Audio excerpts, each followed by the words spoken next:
Any suspension that took place should be deferred. If it was a 24-hour suspension, it could be done and dusted by the budget, if it was done today. If it was anything that would interfere in their ability to participate in the budget debate, then it should be deferred until after the budget.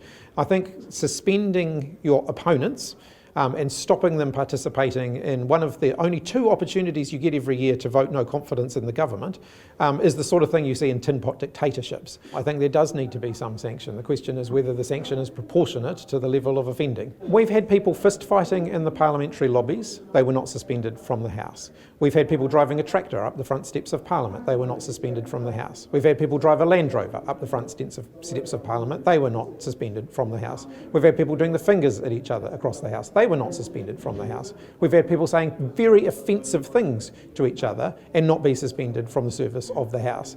I think the threshold for suspending someone for 3 weeks has to be pretty damn high. It is a real privilege to come to this place called Parliament.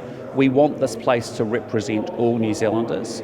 Parties come representing their different constituencies, but it's important when you come here and the taxpayers funding it that you actually behave within some rules.